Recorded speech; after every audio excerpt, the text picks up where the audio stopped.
Hello everyone and welcome to this week's episode of Social Work Radio with me, your host Vince Peart. Once again and always we're joined by our co-host Tilly Baden. Tilly, my friend, how the devil are you? How have things been since you were last aboard the good ship SWR? Hello everyone, it's good to be back in person again. Hello listeners and viewers. I'm excited about this week's episode. This is going to be a good one. You've picked a gem. So without further ado, We're just going to get straight into it. Right. Wow. Okay then. On this week's show, guys, we're talking about ethical dilemmas. This comes from an article that I wrote the other day. You guys will know that as well as doing columns, as well as doing the podcast, I also write another couple of regular weekly features for Social Work News. You can find them over at mysocialworknews.com. Every week on a Friday, I write a social work supervision piece, and every week on a Wednesday, I write a social work skills piece. Social work skills talks about practice dilemmas, how to support your work, theories, frameworks, and basically how to be a better social worker in a bite-sized chunk. On Fridays, I offer supervision answers and questions to people who are basically coming over to Social Work News and asking a bit of advice on their career and profession and just daily, day-to-day sort of issues that they may face in terms of their job. This last week, I answered a question from somebody which is a tale as old as time, or certainly as old as Facebook's been out, which has been 20 years, which is okay to stalk my clients on Facebook. And that garnered a lot of interest online. I'm just going to ask you quickly this one, Tilly. What do you think about that one? I mean, my answer, I was kind of sat on the fence and I said, look, I think it's okay to check your clients' Facebooks in very specific circumstances. If you've got a safeguarding reason, and ideally if you can check that with your manager and legal team, if you work in a department where you can do that. I think that the law and our ethical considerations would suggest that's okay if it's for a specific purpose, such as you think a child might be having contact, just thinking about my line of work, you think a child may be having contact with somebody they shouldn't, a parent is in a relationship with somebody they said they hadn't been, things like that, or potentially tracking down a connected family member, or a father or a mother and so on. I think of those specific purposes, it's fine. I don't think you're really allowed to go on fishing trips.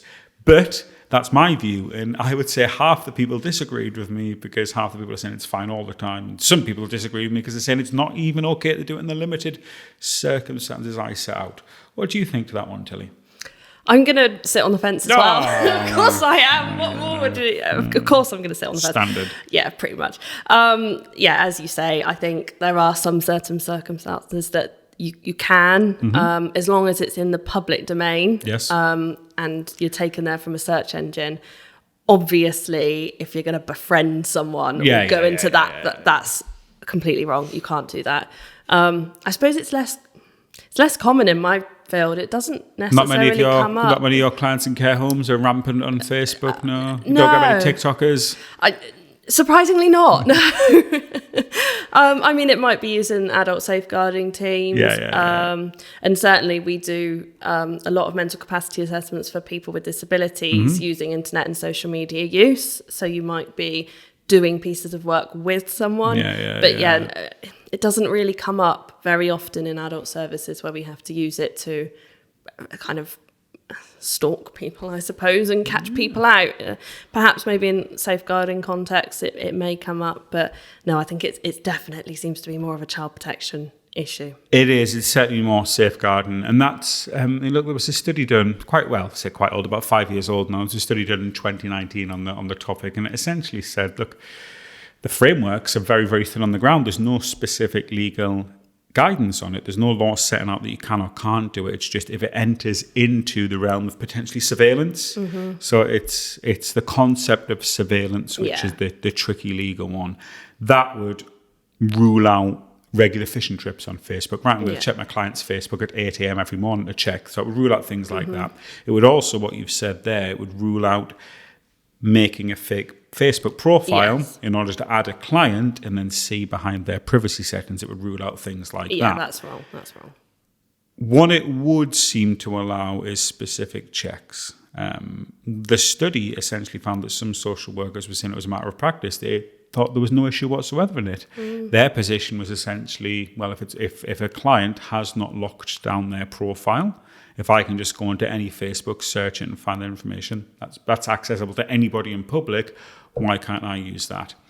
The counter argument to that comes into Article 8, essentially, of the European Convention of Human Rights, which is essentially that we all have a right to a private and family life, and really asking social workers to think, how would we feel if a client was doing that to us?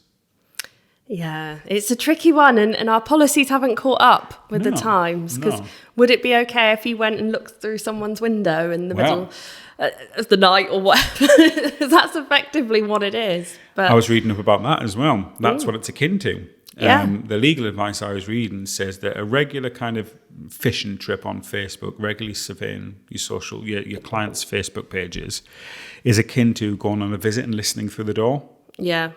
You're trying to find something, you're trying to discover something. Now, obviously, I've done many a home visit where I've knocked on the door if the family haven't been in. I've had a look through the windows. I've just gone and popped up, are they going to be in and they're not answering me? That's fine. That's standard. Sometimes you need to do that. Sometimes I've seen people hiding behind the settee and I was like, well, come on, I'm here now, let me in. Do you know what I mean? It's like you need to do that. That isn't untoward. My Amazon delivery driver may do that. Exactly. Do you know what I mean? They have a look, are you in? That's not... If I was setting myself up in somebody's hedge, peering through, having a look with my high night vision goggles on in a ghillie. I can so imagine. I don't think. Scope. Alpha Team 5. Yep. Yeah. Mrs. Stevens is in that house again. Yeah. She's had a boyfriend Lee round. Get him. Trap him. No. It's the same though if you bump into someone in the street, isn't it? Oh, I know that this person isn't supposed to be having contact with this child. Bingo. And I've just met them in the supermarket. That's it. If it's kind of out there in the public domain and you just happen to come across it, that's fine. It's when, like you say, going on fishing trips and trying to catch people out, that's the line for me. But I could see both sides of that. I genuinely could see both sides of the argument, which is why I kind of position myself in the middle, really, which is I'm not extreme one way. I'm not saying you should do it as a matter of course. I certainly don't think it should. Unless you've got grounds to do it, I think it is unethical. I genuinely do. And look, some people watching this and listening to this may disagree with me. That's fine. If that's your practice and that's legally allowed and you run it by your manager and that's deemed acceptable, that's absolutely fine. I just don't want anybody getting themselves in trouble. Equally, I think robbing social workers of the ability to do that in its entirety, I think that's something that can only be said from a privileged position. I would hazard a guess that the majority of people saying that have never been in a position where they have had to actively manage. Usually, let's get it right, usually dangerous men. Going it normally is, it's usually dangerous men going to family homes, having to actively manage those positions via a series of unannounced visits and checks, knowing that person poses a significant risk to the child in that family home and the mother in that family home as well. In a situation like that, I think I would find it very, very difficult to say, no, you can't have a quick look on a Facebook. Say if a member of the public rung up, there's pictures all over this woman's Facebook with a new man, they're out on their town. To say that I can't look at that to confirm that when it potentially saves a child, let's get this right, potentially saves a child's life. Yeah. We know particularly men in family homes who are not the biological father of other men's children. They are the highest risk category. For abuse and neglect of children, particularly the highest risk category of children being significantly harmed and dying. So we know that's a massive risk. I think those who are saying we can't do that even as a one-off are potentially living in ivory towers, I would suggest. It's all well and good. It's all well and good saying you shouldn't do that when you don't have to do that. Yeah. And if it went to a serious case review and exactly, can you imagine, we rang into the social worker and said that there's pictures of all over Facebook, but they chose to do nothing about it. And that's going to look really bad. I didn't do it because Professor Jones, Professor Plum. I didn't do it because Professor Plum in the study with the lead pipe said not to. Anyway, right, that's an ethical dilemma. It is an ethical dilemma. So... I thought, look at the excitement. I'm so excited. I thought, what does Tilly like? What does Tilly like more than anything? And you love a good debate, don't you, Tilly? I do love a good debate. You rarely get me drawn into them, do you? I usually stand out of them, but I'm in your trap. I'm doing it today. Excellent. Well done. So, ethical dilemmas, listeners and viewers, because we're on YouTube this week. I'm just going to quickly go over what ethical dilemmas are. I'm sure you know what they are, but I'm just going to go over them anyway. That's an ethical dilemma. My ethical dilemma is, should I risk patronising our listeners and viewers? But I'm going to do it. I'm going to take the risk anyway. But forgive me if you know this already. Essentially, there are 3 conditions that must be present for a situation to be considered an ethical dilemma. The first condition occurs in situations when an individual called the agent must make a decision about which course of action is best. Come back to Facebook. Yep. We, as an agent of the local authority, an agent of the state, have to make that decision. Is it best or is it not?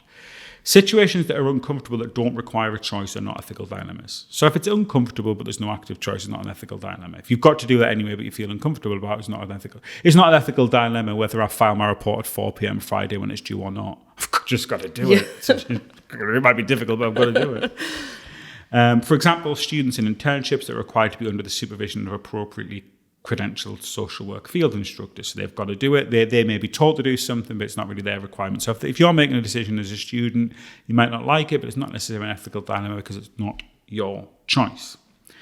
But because there is a choice in the matter, there is potential ethical violations and breaches. So that's the first condition is that we must have to make a decision about which choice of action is best.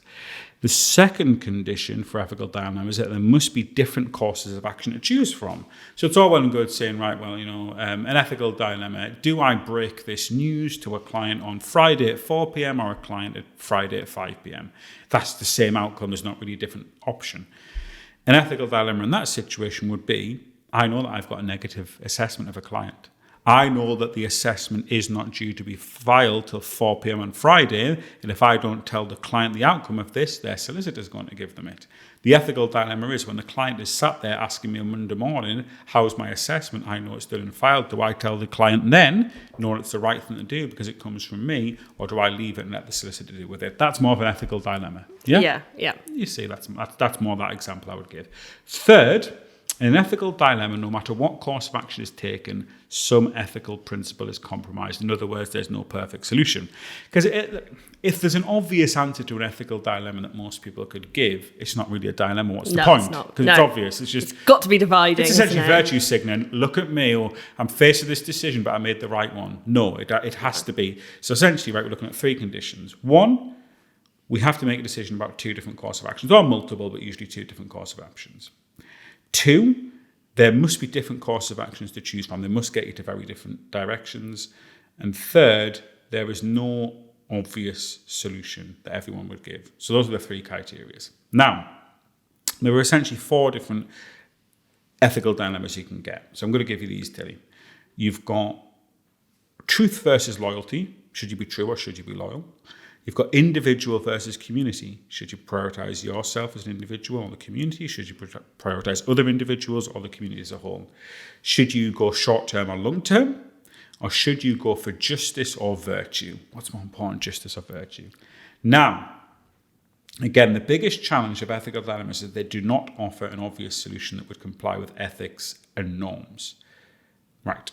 That being said, Tilly, should we go through some ethical dilemmas of our own? I think we should. Perfect. So, what we're going to do today, listeners, I've got 5 key ethical dilemmas, kind of classic ones. You'll have heard of a couple of these, like the trolley problem we're going to get to, which is the classic one. Do you pull the lever on the trolley or not? We're going to start off with that one.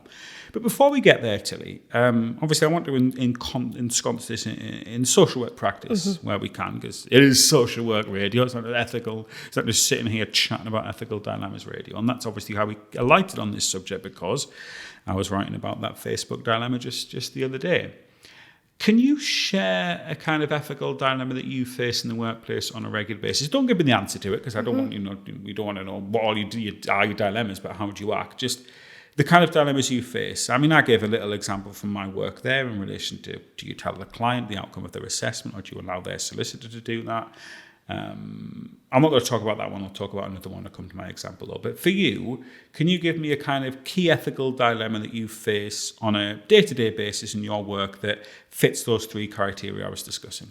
Yeah, so I think the most common one that I come across is happiness versus safety. yes, the balance. So obviously, for those of you who are regular listeners and viewers, I work in a Mental Capacity Act team, so I'm often working with people who have been assessed to lack capacity around certain decisions within their life.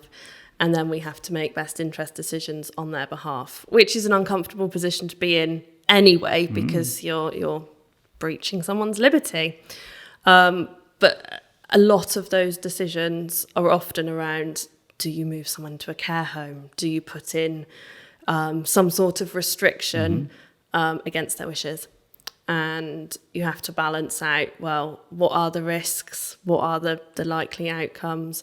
Am I going to take away someone's rights and freedoms and compromise their happiness and their quality of life for safety, sometimes to keep them alive? And we have things like that every week. Just this week just gone, I've got a couple who it's a question about whether do we let them go home with a package of care which potentially might break down. There's domestic violence there's alcohol abuse, or do we put them both in a care home and take away their freedoms against their wishes?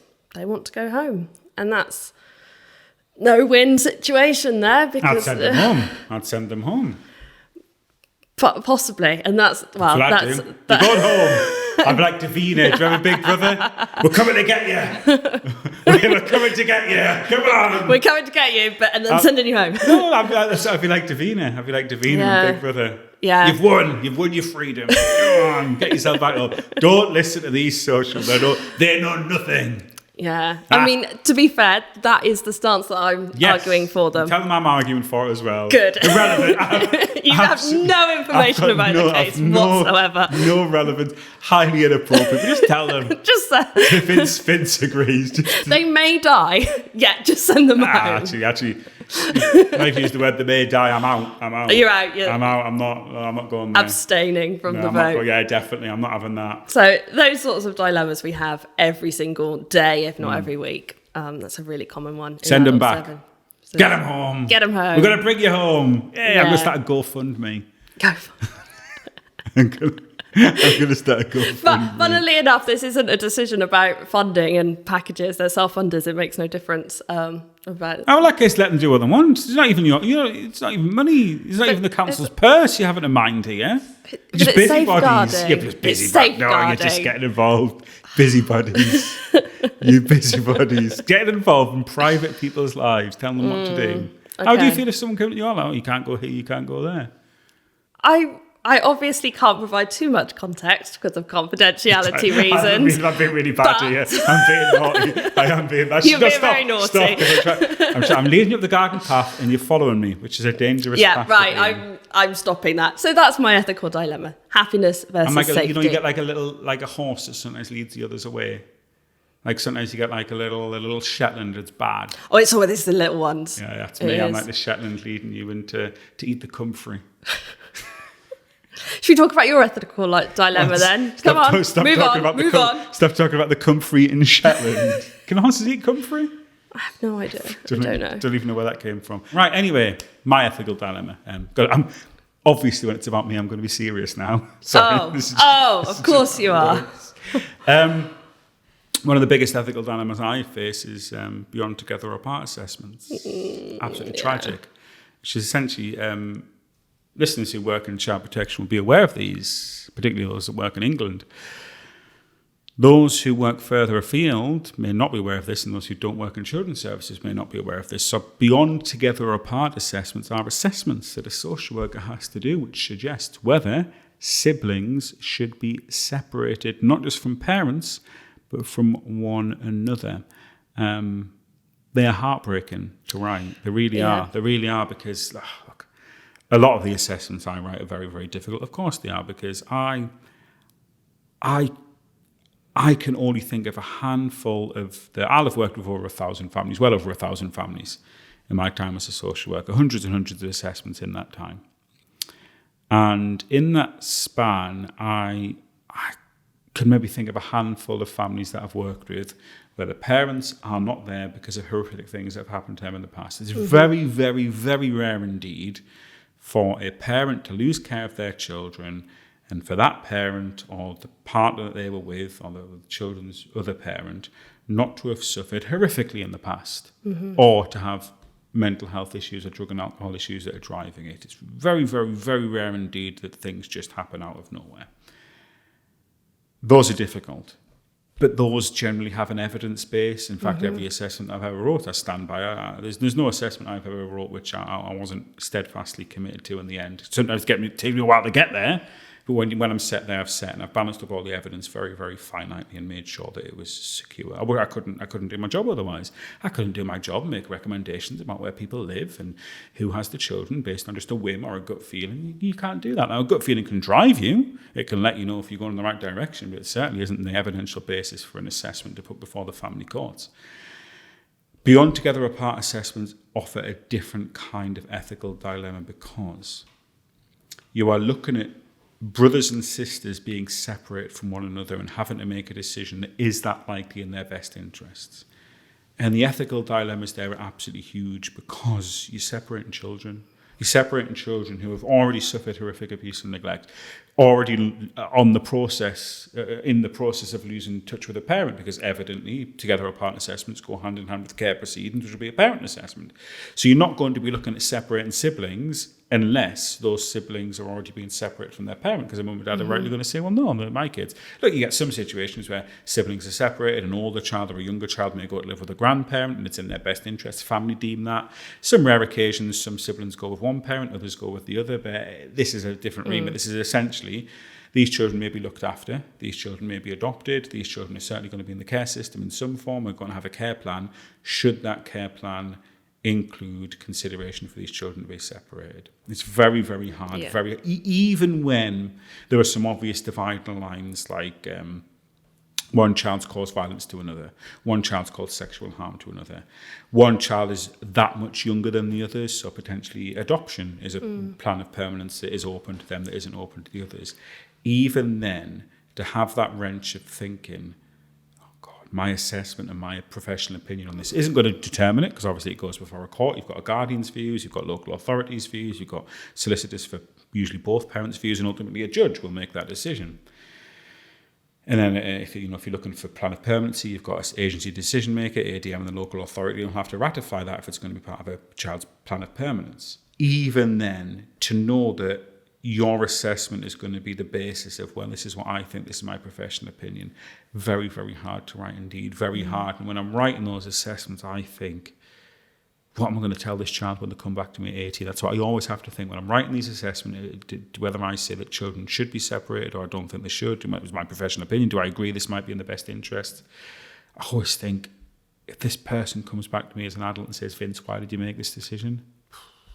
So there's a lot of ethical dilemmas in the social work, but in terms of one specific thing that potentially tears me more than any other on a regular basis, it's when I have to make a recommendation whether children's long-term plans should involve them living together or living apart. It's heart-aching, it really is. Because I think about my two children, there's 3.5 years between them.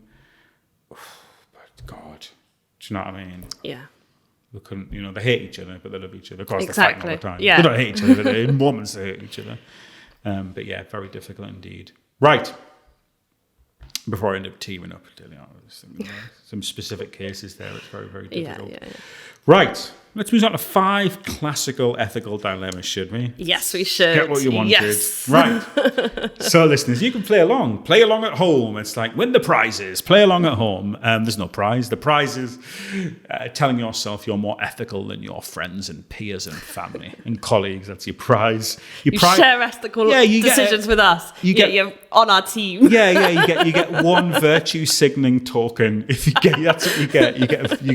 You get a virtue signaling pass if you get these right. There's no right or wrong. It's ethical dilemma. So I tell you, we're going to go through these one at a time. I'm going to ask you, and then I'm going to give my views. Number 1, the classic. Let's start off with the classics. Let's play one from the past. The trolley problem. All right, I'm just going to read this out. I want you to give you your views. And again, listeners, feel free to pause this and give your views as well. So, the trolley problem. A trolley is headed towards 5 people who are tied to tracks. You have the option of pulling a lever to switch the trolley to another track where only one person is tied up. Do you pull the lever and send the trolley towards the one person? Or do you do nothing, let the trolley continue on its path, killing 5 people? There you are, Telly, you've got your conductor's cap on, you're sat there on the train tracks. What do you do to these fictitious folk? Wow, I pulled the lever. As horrible as it is to know that you've caused someone's death, I think it is just, personally, I think it's just as culpable if you do nothing. And then you've got 5 people's death. Well, effectively, you've got 4 more people who have died because you've done nothing compared to 1 person who's died if you've done something.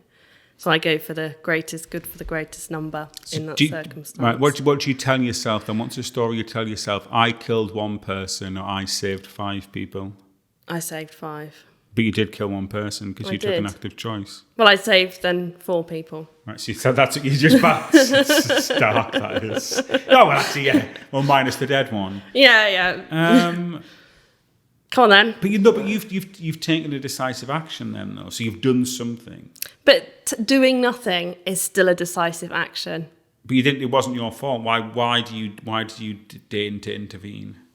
Because I could. I was there, and I feel like if I do nothing, I still know about it. Would you do it out of 1 million people? If it was 1 million deaths versus 5 million lives saved, would you do it? Does that just? It doesn't matter. It doesn't matter. Numbers. You'd kill it. Just numbers. Just numbers. This is really for bad. God's sake. This is so bad. It's just numbers. Tilly, it's just. You just said it's just numbers. No, these are folk. These are people that have got I minds. know it is. I squarely blame the person who's in charge of the trolley. Like that's you though. You're in charge, blaming you because you're in charge of the trolley now. Who tied these people up? I don't know. They maybe they're into some kink, railway kink. Well, that's stupid. Tell them that. You should have told them. You should have had. It's your fault you died because you're into right, risky games. You're like this. You've got risky kinks. Yeah, but I mean, if it's I'm not killing people because they were going to die anyway, and I'm saving some more people who would have died. I think it's the people that tied them up. The greater good. People that tied them up are the true people to blame. Tied themselves up. Well, then they're to blame themselves, then, aren't they? Really? Because who kill plays them around? all. Who just kill them all? Put another trolley on there. Why not? Kill them all. Can we have 2 levers, please? No. Look what you've done. Look what you did. You did that. You games. I'm not a sadist, I promise. But no, I would. Greatest good for the greatest number. What if I was the one? What if it was me? What if I was the one? What if I was the one, and the other 5 people were people you had sent down in the magistrate's court? Oh. So you've got me, the paragon of virtue here, versus 5 petty criminals. Would you still pull the lever? No. It's me. I think. So it's not just numbers. It's not just numbers. No, I think when it comes to friends and family, I would choose to save friends and family over strangers. This sounds really awful. I would do exactly the same. I definitely would. If it was someone that I knew, I definitely would. Of course I would. Because ultimately, I'm not doing anything. You haven't got the burden of not doing something. It's, I didn't know what to do. I don't know how to pull a lever. My hand stopped working. I didn't know how to. I was too busy. I was too busy tearing my hair out. That's what I would say. I had my hands in my pocket. I was on the phone. I was on my phone. I was on TikTok. I didn't notice. I was busy scrolling. I was reels. taking a selfie next to the people. You say that, but how many people do take selfies when they see tragic stuff? I know. I was in shock. But yeah. Right. I'd pull the lever anyway. I would pull the lever and save 5 over 1. It's a very, very difficult thing to do, but I would do it. And I would dine out for the rest of my life, being on all the talk shows. Because there'd been a man that had lived the dilemma. Tell us all about it. I'd sell my story to the press. You're always thinking of the next angle, aren't you? Right. The second dilemma. The lying doctor. We could maybe have this, the lying social worker. Let's change it to the lying social worker. We get that claim a lot, don't we? We do. The lying social worker. A social worker knows that one of their clients has a serious illness, but telling the client will cause them immense emotional distress and may cause them to give up hope. The social worker can lie to their client and tell them that they are healthy, but doing so will also prevent the client from seeking treatment that could save their life. Should the social worker tell the truth or lie to the client, and why? Always tell the truth. We're not God. We have a duty to be honest and open with people and give people personal autonomy. It's not even a dilemma for me. It will always be the truth. Right, but even though great harm, like, is living in bliss not positive at times? Imagine, let's change this slightly. Imagine that illness was incurable. The illness was incurable. You've got the option of telling that client that they're going to die in 6 months, or letting them live their life 6 months carefree and then suddenly dying at the end. You have a moral obligation to tell people. Would you want to know? Yeah, definitely. So you could You've live. got to get your affairs in order, and So if you had 6 months to live, you knew that you were going to die. It's going to sound grim. This on the 17th of August, like Final TikTok, Destination. TikTok. On the 17th of August, 2024, mid-August to late August this year. Would you rather know that immediately and have 6 months, or would you rather live your life and have everyone around you not know and then suddenly go? Oh, I would want to know, because I would make those 6 months the best time of my life. Quit your job, go off on desert island somewhere, have an amazing time. I would have a massive amount of credit card debt. Why not? Doesn't matter. Get loads of personal loans, max out the credit cards, get loads of personal loans. Go and tell people what I really thought about them. Exactly. Coming for you. Exactly. But we have this, actually, in a serious note, we have this dilemma all the time in adult services. It's often about telling maybe someone with dementia that their partner's died or child's died or something like that. Do you tell them or do you not? Always tell them. You don't necessarily have to keep telling them, but people have a right to know. People have a right to grieve. And life is full of terrible situations. We go through loss and grief all the time. It's a rite of passage. And actually, I'm not going to withhold information just to try and make someone's life better, because then that's taking away their right to deal with it in their own way. I agree with you. I think the truth's always best. I abhor lying. I abhor disingenuous people. I think you should always be truthful. I think you should always be honest with people. People can handle the truth and it's up to them. The truth's never a bad thing. No. Unless it's telling my kids the truth about Santa, then that is a bad thing. Right. So I'd agree with you on that one. Third option, the cloning dilemma, something that's becoming more and more likely in the years to come. The scientists discover the means to clone humans. The clones would be identical to the original person and would have the same memories and personality. Tilly 2, bang. Vince version 2, God. Can you imagine multiple Vinces? I couldn't cope. Oh my God. My son's getting that way. My son's getting that way. He's getting more and more like me by the day. The scientist must decide whether to continue with the research, knowing that it raises ethical and moral questions about the value of human life and individuality. So, if a scientist worked out how to exactly clone humans, just literally bang, have a mirror image of you immediately, should they go ahead with that research or should they stop it there, knowing that essentially they are, letting Prometheus's flame out the bottom? I find this one harder because I'm someone who thinks the pursuit of knowledge is one of the most important things that humans do. Mm-hmm. However, cloning just seems a step too far for me, or human cloning anyway. And I think there are some things that we shouldn't know in that respect. So I would want to stop the research. So the scientist is that one on the lever.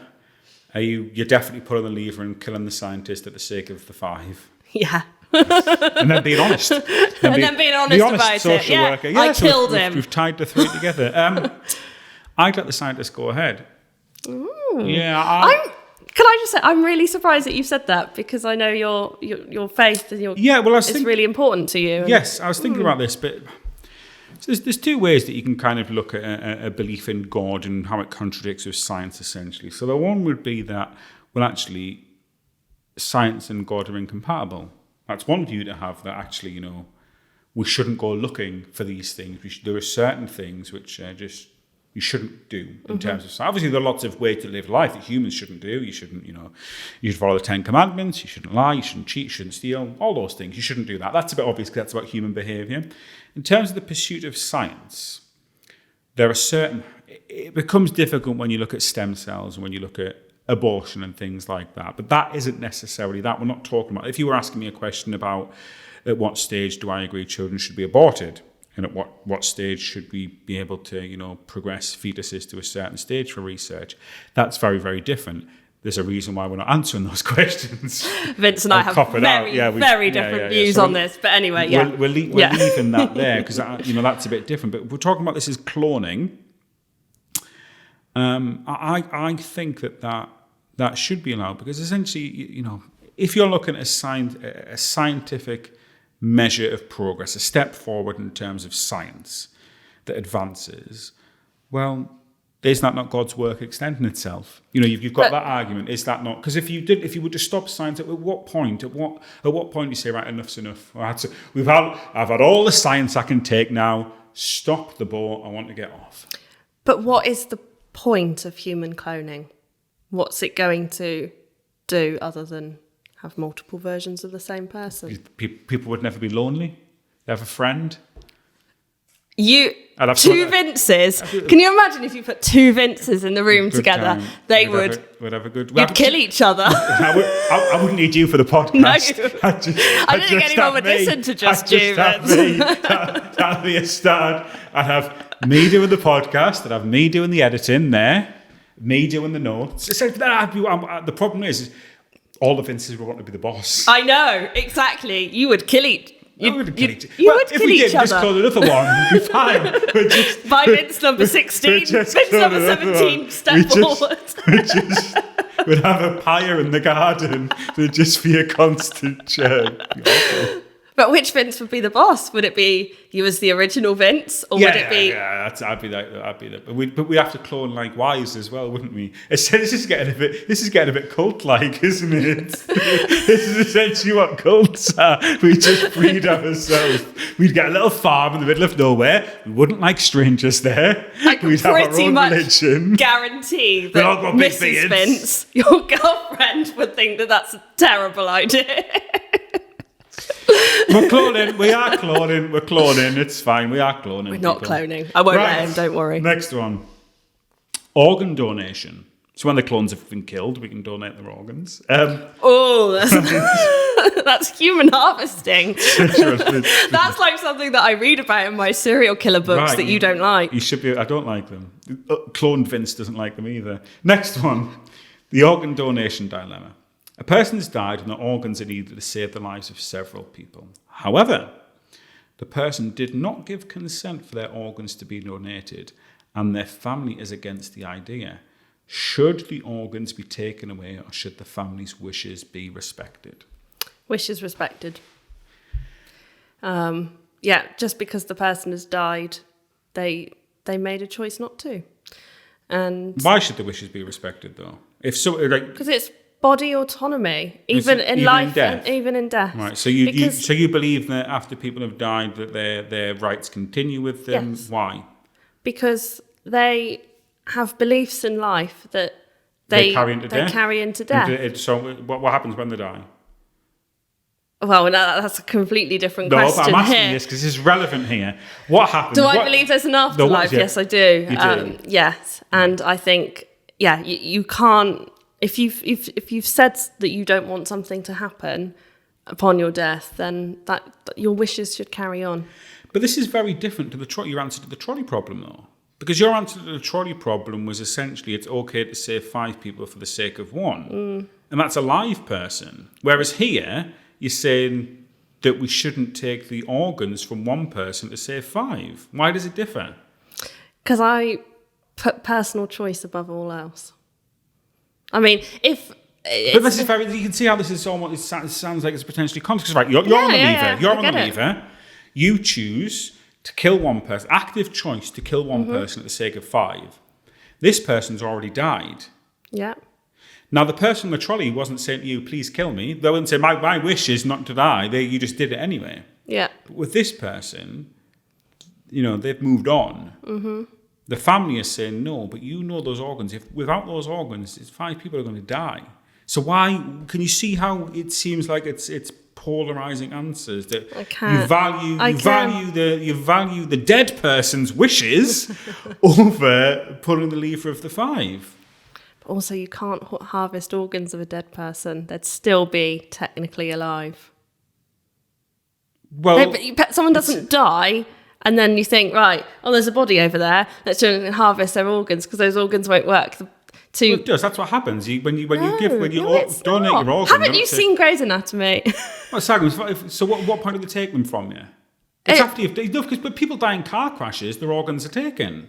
Only if they're in a coma and they're brain dead. Not their body is still alive by machines. Right, I'm learning here. Yeah. So hang on. So if you die, you're declared dead.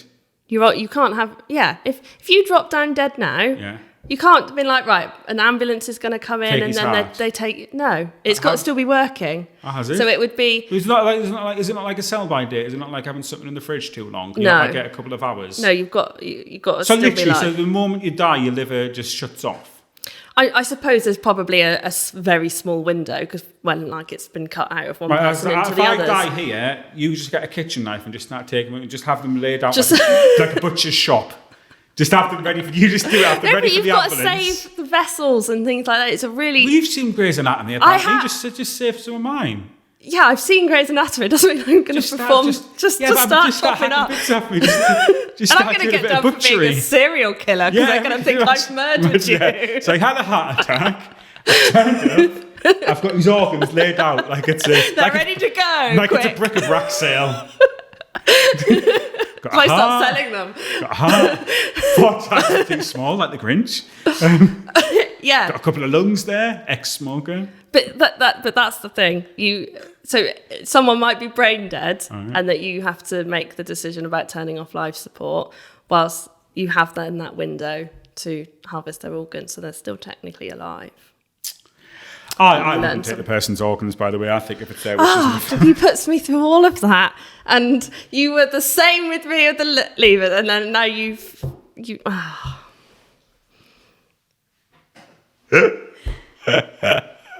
I shouldn't get so cross because I know he does it all the time. I'm feeling like my organs might be laid across the floor anytime soon here. Right, let's move on to the last one. Sleep with one eye open. I'll have to. I'll bloody have to.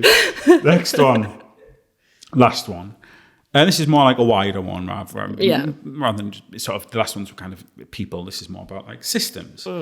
The social media dilemma. We face this all the time at the moment, particularly with Elon Musk's takeover of Twitter, now X. About a year ago he took it over, didn't he? Social media platforms are powerful tools for communication and sharing information, but they can also be used to spread misinformation, hate speech, and other harmful content. Platforms must decide whether to prioritize free speech or to moderate content more aggressively to protect users from harm. So since Elon took over Twitter, he's prioritizing free speech. People who are banned are now back on. He's saying essentially, look, it's free speech. It's a free speech platform. What people say is up to them. Twitter, X as it's now known, do not take responsibility. We're a platform for other people's views. Other platforms, Facebook are potentially a lot more hotter. I remember when me and our editor and our podcast producer, we once tried to give away a bottle of champagne on Facebook, not realising you can't do that. We were shut down, we were banned. So Facebook really true. Facebook really produced the big, strong blocks on things. So, very straightforward, Tilly. Should social media platforms allow free speech or should they aggressively monitor content to protect users from harm? What do you think? I'm very pro free speech and very like Tommy Robinson over here. That kind of free speech. And let me finish. I don't like censorship. Yeah. However, that doesn't mean that you're free from consequences. And the people that post that have to, if they break the law and they use hate speech or they advocate for crimes like we saw with Trump and the targeting of the Capitol building and things like that, people need to be accountable for their actions. But I don't think big organisations, corporate organisations such as X, such as Meta for Facebook, should be God when it comes to content, because otherwise we get into such oversight from the state, and actually people need to be able to express themselves freely, and then if they share things that are then against the law, then they face consequences for doing that. I don't believe in censorship to stop people from making those choices and suffering those consequences. And I also think there needs to be safeguards in that, though, for children. Yes, I was going to come on to this, because what about these parents whose children have seen images of self-harm and suicide, and they have gone on to take their own lives following that? I think there has to be safety measures in there for children. And actually, I think social media should be 18 plus. Yes, I agree with you on that one.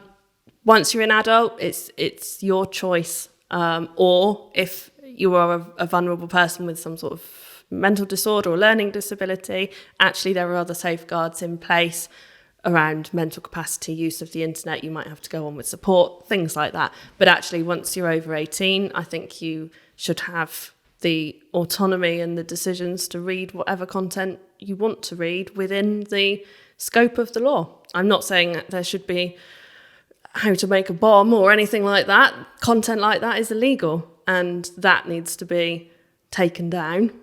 But when it comes to expressing political opinions or conspiracy theories or things that might go against the norm, I think people should be allowed to express those. See, I think that's fine. I think political views are fine, but where I would potentially disagree is when it comes to graphic things, graphic sexual content, pornography and things like that. Yeah, absolutely. I'm not saying that there should be... No, but I would even talk about... I think that the free and readily available access to legal pornography is a significant problem. So I honestly would veer on the side. It's kind of because I am quite libertarian and I do believe in free speech, but I think when it comes to the internet, free speech should be allowed. You should be able to say what you like without repercussion. Where I think that platforms need to moderate, and the internet and Google and everybody needs to moderate more strongly, is extremist material that isn't just a different view. It's not just me saying, do you know what? I might be left-wing, I might be right-wing, I may have these views on immigration, I may not have these views on immigration, I may have these views on sexuality, I may not, I may have these views on LGBT issues, I may not, I may have these views on culture and race and things like that. If that's not illegal, it's not hate speech. I think that the cancel culture, I think is terrible. I mean, look, we had a social worker recently we covered over at mysocialworknews.com. She faced a Social Work England investigation, and she won a tribunal against Social Work England and her employer for sharing what I not may agree with those views, but she was essentially sharing what many people would see as strong feminist views and expressing concerns about trans people, men who transition to becoming women. She shared some views about people going through that and potential risks that it could have on women. Talked about having people that were born as men in women's prisons and so on. Those may not be views that I agree with, but I don't believe she should be cancelled for sharing those views. She wasn't doing anything, she was sharing a view. So I think that social media should allow views like that. We should listen to them. We may not agree with those views, and like I say, I don't agree with some of her views. I kind of see where she's coming from, but I don't agree with the stronger views. I think, I don't agree with them, but I didn't want her struck off. I didn't want her cancelled. I didn't want her to lose her job because she had views about things. I think that's right. Where I think that our social media platforms should aggressively protect users from harm is not showing. I mean, God, we had Facebook live stream. We had mass shootings live streamed on Facebook. Yeah. So I think that if you give people the power, if you say to people, right, you can post what you want, but you've got to suffer your consequences, I don't think that's right at all. I also don't think that we should allow people to have anonymous social media accounts. I think everybody should have to sign up with a birth certificate, a driver's license, something like that, to have a social media account, because you become more accountable. Yeah. And I guess I might not see as many funny memes, but that's a price that I'd be willing to pay to have a better and more cohesive fabric in our society. So I think that social media platforms should more aggressively protect users from harm. The problem is those who hold the keys to that power. That's where it becomes a dilemma. Because whose where do you draw the line? Who in certain countries, China, for example, we know that political dissidents can have their social score affected and get in significant trouble for sharing political views. It's obviously happened in Russia recently with the death of, we can say death right now, but people are suspecting it's the poison of Navalny. Murder. Yeah, that's what people are saying. And I'm not using that word in case they come after me. Don't come after me. I will say it. He did get murdered. I'm not. Well, I should say I'm not frightened of it. Of course I am. Watch out for the Novichok. Oh, Watch out for the Novichok. Watch out for the nerve. It'll be your organs I'm harvesting. That's only one county over from me as well, the Novichok poisoning.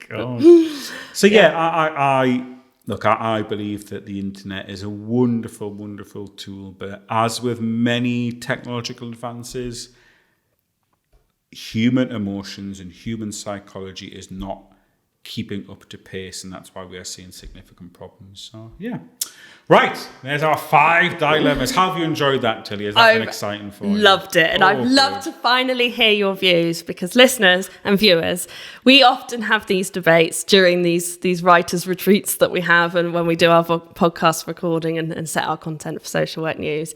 Vince always refuses to participate in these conversations, much to my annoyance, who likes to grill him and be like, well, what would you do? What would you say? And he's like, well, I'm not getting involved. I'm not getting involved. Well, I find it a waste of time. I tell you it's a waste of time. That's why it's not a waste of time. It's intellectually stimulating conversation. Have you been stimulated? Intellectually, yes. Have you been intellectually stimulated, Tilly? Yes. Right, we're going to leave it there, listeners. Thank you, as always, for tuning in and watching this week. We'll be back next week. As always, if you want to check out the articles we've been discussing, they're over at mysocialworknews.com. Please subscribe. Please do consider a review. If you leave a review, we'll read it out on next week's show. Until then, it's goodbye from me. And it's goodbye from me.